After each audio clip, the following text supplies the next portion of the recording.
이반 일리치의 죽음. 여러분, 한 가지 질문을 드리겠습니다. 만약 죽음이 코앞에 다가왔을 때 당신은 자신의 삶을 돌아보며 이렇게 말할 수 있을까요? 나는 제대로 살았다. 지금부터 들려드릴 이야기는 그 말을 끝내 하지 못한 한 남자의 이야기입니다. 레프 톨스토이, 이반 일리치의 죽음. 1장 부고. 페테르부르크 법원 청사. 판사들이 휴정 시간에 모여 앉아 신문을 펼쳤습니다. 그중 표트르 이바노비치가 먼저 입을 열었습니다. 여러분, 이반 일리치가 죽었습니다. 신문의 부고란에는 이렇게 적혀 있었습니다. 이반 일리치 골로빈의 부인 프라스코비아 표도로브나 골로비나는 깊은 슬픔으로 사랑하는 남편이자 법원 판사였던 이반 일리치 골로빈이 1882년 2월 4일 세상을 떠났음을 알립니다. 동료들은 그 소식을 듣고 무엇을 먼저 생각했을까요? 슬픔? 아닙니다. 그들의 머릿속을 가장 먼저 스친 것은 이 죽음으로 인해 자기 자리에 어떤 변화가 생길 것인가였습니다. 이번에 이반 일리치 자리가 비었으니 슈타벨이 올라가겠군. 그러면 슈타벨 자리에 내가 갈 수 있어. 빈니코프에게도 좋은 소식이겠어. 표트르 이바노비치는 속으로 이렇게 생각했습니다. 그래, 그가 죽었지. 하지만 나는 아니야. 이것이 동료들의 첫 반응이었습니다. 죽음은 이반 일리치에게 일어난 일이지 자신들에게는 해당되지 않는다는 안도감. 그리고 조문을 가야 한다는 귀찮음. 저녁에 약속한 카드 게임을 놓칠 수도 있다는 불편함. 표트르 이바노비치는 의무감에 조문을 갔습니다. 이반 일리치의 집에 도착하자 관 안에 누워있는 시신이 보였습니다. 얼굴은 살아있을 때보다 더 아름답고 무엇보다 더 의미심장한 표정을 짓고 있었습니다. 그 얼굴은 이렇게 말하는 듯 했습니다. 해야 할 일이 이루어졌다. 그리고 그것은 올바르게 이루어졌다. 하지만 살아있는 사람들에게 그 표정은 경고이기도 했고 책망이기도 했습니다. 표트르 이바노비치는 불편해졌습니다. 그는 서둘러 성호를 긋고 미망인에게 인사를 건넸습니다. 미망인 프라스코비아는 눈이 부어 있었습니다. 하지만 그녀가 표트르 이바노비치를 붙잡고 한 이야기는 남편의 죽음에 대한 슬픔이 아니었습니다. 아, 표트르 이바노비치, 마지막 사흘 동안 그이가 얼마나 고통스러워했는지 아세요? 쉬지 않고 비명을 질렀어요. 사흘 내내요. 도저히 견딜 수가 없었어요. 세방 건너에서도 들렸으니까요. 그리고 그녀는 진짜 하고 싶은 말을 꺼냈습니다. 그런데요, 연금을 정부에서 받을 수 있는 방법이 있을까요? 좀 더 받을 수 있는 방법 말이에요. 표트르 이바노비치는 답을 얼버무리고 서둘러 빠져나왔습니다. 현관에서 동료 슈바르츠를 만났습니다. 슈바르츠는 눈짓으로 말했습니다. 오늘 밤 카드 게임은 하는 거지. 물론 하는 것이었습니다. 이것이 이반 일리치의 죽음이 세상에 남긴 파장이었습니다. 자리 이동, 연금, 카드 게임. 그게 전부였습니다. 그렇다면 이반 일리치는 대체 어떤 삶을 살았기에 죽음조차 이렇게 가볍게 소비되어 버린 것일까요? 2장 가장 평범한 삶. 이반 일리치 골로빈의 인생은 톨스토이의 표현에 따르면 이러했습니다. 가장 단순하고 가장 평범하며 그래서 가장 끔찍한 인생. 그는 페테르부르크의 법률가 가문에서 삼형제 중 둘째로 태어났습니다. 큰형은 아버지와 똑같은 길을 걸었고 막내는 여러 직장을 전전하며 실패를 거듭했습니다. 이반은 그 둘의 중간이었습니다. 영리하고 사교적이며 무엇보다 적절한 사람이었습니다. 법과대학을 졸업한 이반 일리치는 곧바로 관직에 들어섰습니다. 그는 지방 총독의 특별 업무를 보좌하는 자리를 얻었고 그 자리에서 자신의 처세술을 완벽하게 갈고 닦았습니다. 그의 원칙은 단순했습니다. 첫째, 사회적으로 높은 지위에 있는 사람들이 하는 대로 하라. 둘째, 쾌적하고 예의 바른 관계를 유지하라. 셋째, 무엇보다 공무는 공무답게 처리하라. 그는 감정을 배제하고 서류를 다루었습니다. 어떤 사건이든 공식적인 형식으로 정리하면 그만이었습니다. 사건 뒤에 있는 인간의 고통 따위는 그의 관심사가 아니었습니다. 이반 일리치는 승진했습니다. 지방 도시에서 예심 판사가 되었고 그 자리에서 더욱 유능함을 증명했습니다. 그리고 결혼을 했습니다. 프라스코비아 표도로브나. 괜찮은 집안의 괜찮은 여인이었습니다. 예뻤고 약간의 재산도 있었습니다. 이반 일리치는 그녀에게 끌렸고 동시에 이렇게 생각했습니다. 이 결혼은 사회적으로도 적절하다. 윗사람들도 좋게 볼 것이다. 그래서 결혼했습니다. 사랑이 있었느냐고요? 있었을 겁니다. 아마도. 하지만 그보다 더 강력한 동기는 적절함이었습니다. 결혼 초기는 행복했습니다. 아내와의 생활은 즐거웠고 새 가정은 그에게 안정감을 주었습니다. 하지만 아내가 임신하면서 모든 것이 변하기 시작했습니다. 프라스코비아는 질투하고 짜증을 내고 사사건건 남편에게 요구했습니다. 처음에 이반 일리치는 당황했습니다. 그가 꿈꾸던 쾌적하고 예의 바른 가정 생활은 점점 무너져 내렸습니다. 그는 해결책을 찾았습니다. 아주 간단한 해결책이었습니다. 업무에 몰두하는 것. 아내가 불평하면 그는 서재로 들어갔습니다. 아내가 소리를 지르면 그는 법원으로 출근했습니다. 가정은 밥을 먹고 잠을 자는 곳이 되었고 그의 진짜 삶은 법원에 있었습니다. 법정에서 그는 권력을 가지고 있었습니다. 피고인의 운명을 결정하는 권한. 그 권한을 행사할 때 이반 일리치는 살아있음을 느꼈습니다. 아이들이 태어났습니다. 7명 중 셋만 살아남았습니다. 아이들의 죽음은 아내를 더욱 불안하게 만들었고 부부관계는 더욱 냉랭해졌습니다. 하지만 이반 일리치에게 이 모든 것은 견딜만한 것이었습니다. 승진의 사다리를 하나씩 올라가고 있었으니까요. 17년이 흘렀습니다. 3장 무너지는 사다리. 이반 일리치의 승진이 갑자기 멈췄습니다. 그가 기대했던 재판소장 자리에 다른 사람이 임명된 것입니다. 이반 일리치는 분노했습니다. 그는 상관들에게 항의했지만 아무도 귀 기울이지 않았습니다. 그해 봉급으로는 생활이 되지 않았습니다. 아내는 끊임없이 돈 타령을 했고 이반 일리치는 점점 궁지에 몰렸습니다. 그는 결심했습니다. 페테르부르크로 직접 올라가 5천 루블짜리 자리를 얻겠다고. 어느 부서든 상관없었습니다. 법무부든 은행이든 철도국이든 심지어 황후 마리아의 재단이든 5천 루블만 되면 됐습니다. 하지만 페테르부르크에 도착했을 때 뜻밖의 행운이 찾아왔습니다. 관제 개혁이 이루어지면서 새로운 직위가 만들어진 것입니다. 이반 일리치는 이 기회를 놓치지 않았습니다. 그는 5천 루블이 아닌 연봉 5천 루블에 이사비 3,500 루블이 딸린 자리를 얻었습니다. 모든 불행이 사라졌습니다. 아내와의 불화도 돈 걱정도 지난 17년간의 좌절도. 그는 다시 행복해졌습니다. 이반 일리치는 새 도시에 먼저 가서 집을 구했습니다. 그리고 그 집을 꾸미는 데 온 정열을 쏟았습니다. 벽지를 고르고 커튼을 선택하고 가구를 배치했습니다. 그는 자신의 집이 고상하고 세련된 공간이 되기를 원했습니다. 남들이 감탄할 만한 공간.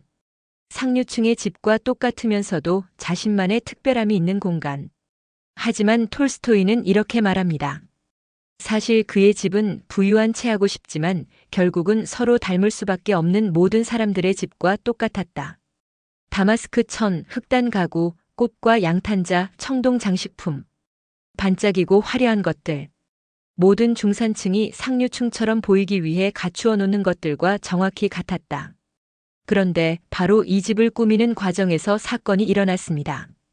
이반 일리치는 커튼을 직접 달고 있었습니다. 사다리 위에 올라가 천을 걸치다가 발을 헛디뎌 미끄러졌습니다. 떨어지기 직전 가까스로 몸을 잡았지만 그 순간 옆구리가 창문 손잡이에 부딪혔습니다. 멍이 들었지만 곧 사라졌습니다. 그는 대수롭지 않게 여겼습니다. 집이 완성되자 이반 일리치는 기뻤습니다. 모든 것이 완벽했습니다. 새 직장, 새 집, 새 출발. 가족이 이사를 와서 함께 살기 시작했습니다. 처음 몇 달은 정말 좋았습니다. 하지만 옆구리의 통증이 다시 시작되었습니다. 사장, 입안의 이상한 맛. 처음에는 아무것도 아니었습니다. 왼쪽 옆구리의 둔한 통증. 입안에 느껴지는 이상한 맛. 식사 후의 불쾌감. 이반 일리치는 무시했습니다. 그는 바빴습니다. 새 직장에서의 업무, 사교 모임, 카드 게임. 통증은 방해물에 불과했습니다. 하지만 통증은 사라지지 않았습니다. 오히려 조금씩 아주 조금씩 강해졌습니다. 아내가 말했습니다. 당신 요즘 성격이 변했어요. 예전엔 그렇지 않았는데. 입안 127는 의사를 찾아갔습니다. 의사의 진찰실에서 그가 느낀 것은 법원에서 피고인들이 느끼는 것과 똑같았습니다. 의사는 입안 127을 내려다보며 중요한 표정으로 이렇게 말했습니다. 이러이러한 징후로 보아 당신 내부에 이러이러한 문제가 있습니다. 하지만 이것과 저것의 검사로 확인이 안 되면 이러이러한 것을 가정해야 합니다. 만약 입안 127는 한 가지만 알고 싶었습니다. 위험합니까? 제 상태가 위험한 겁니까? 하지만 의사는 그 질문에 직접 대답하지 않았습니다. 의사에게 중요한 것은 진단이었습니다.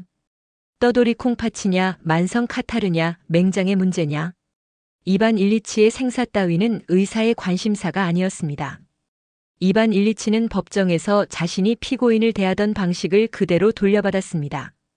서류 뒤에 숨은 인간의 고통을 무시했듯이 의사도 진단명 뒤에 숨어 환자의 공포를 무시했습니다.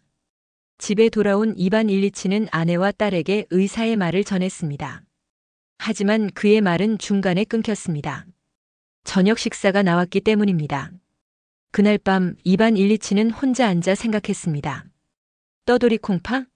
맹장? 그게 문제가 아니야. 문제는 삶이냐 죽음이냐 그것이다. 그래, 살아있었다. 그런데 지금 생명이 빠져나가고 있어. 빠져나가고 있는데 내가 그것을 멈출 수가 없어. 아, 그런 건 생각하지 말자. 약을 먹자. 의사가 시킨 대로 하자. 그는 약을 먹고 식이요법을 따르고 통증에 집중하기 시작했습니다. 통증은 그의 새로운 업무가 되었습니다. 하지만 통증은 충실한 부하가 아니었습니다. 명령을 따르지 않았습니다. 약을 먹어도 식이요법을 해도 통증은 제멋대로 커졌다가 잠잠해졌다가 다시 더 크게 들이닥쳤습니다. 입안 127는 다른 의사를 찾아갔습니다. 그리고 또 다른 의사를. 어떤 의사는 이렇게 말했고 어떤 의사는 저렇게 말했습니다. 진단은 매번 달랐지만 결과는 같았습니다. 나아지지 않는다는 것. 보장, 검은 커튼. 통증이 입안 127의 삶을 잠식하기 시작했습니다. 처음에 통증은 가끔 찾아오는 손님이었습니다. 하지만 이제 그것은 함께 사는 동거인이 되었습니다. 법원에서 재판을 하다가도 갑자기 옆구리의 통증이 그를 잡아 끌었습니다. 통증은 그의 얼굴을 뚫어지게 쳐다보며 말했습니다. 나를 봐. 나를 봐.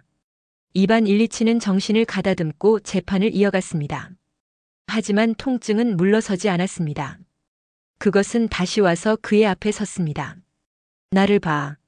대체 넌 뭘 원하는 거냐? 봐. 입안 127는 보았습니다.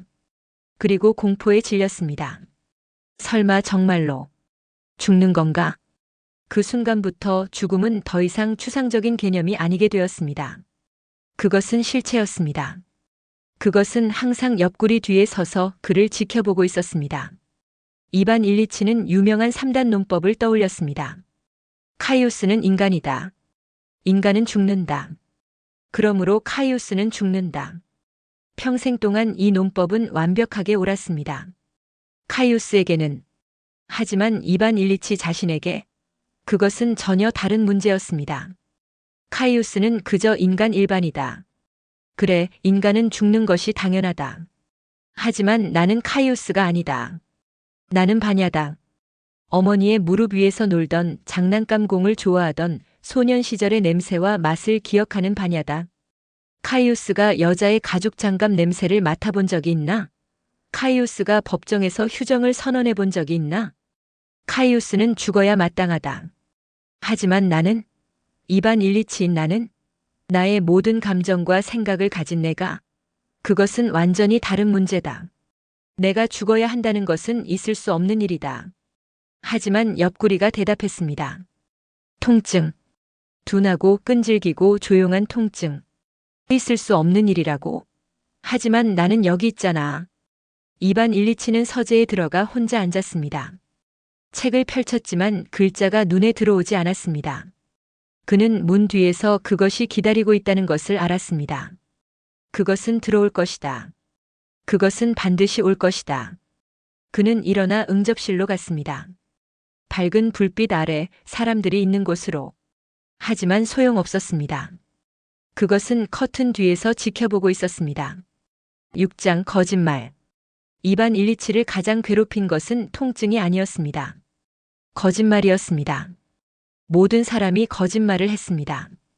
의사는 말했습니다. 경과가 좋습니다. 약을 계속 드시면 나아질 겁니다. 아내는 말했습니다. 당신이 약을 제때 안 먹어서 그래요. 의사 말을 좀 들어요. 딸은 아버지의 병을 짜증스러운 방해물로 여겼습니다. 곧 있을 무도회에서 입을 드레스가 더 중요했습니다. 동료들은 그의 빈자리를 언제 차지할 수 있을까 은근히 계산했습니다. 그들 모두가 공유하는 거짓말은 이것이었습니다. 입안 127는 아프기만 한 것이지 죽어가는 것이 아니다. 그러니 평소처럼 행동하면 된다. 이 거짓말이 입안 127을 질식시켰습니다. 그는 소리치고 싶었습니다. 나는 죽어가고 있다. 제발 거짓말 좀 그만해라.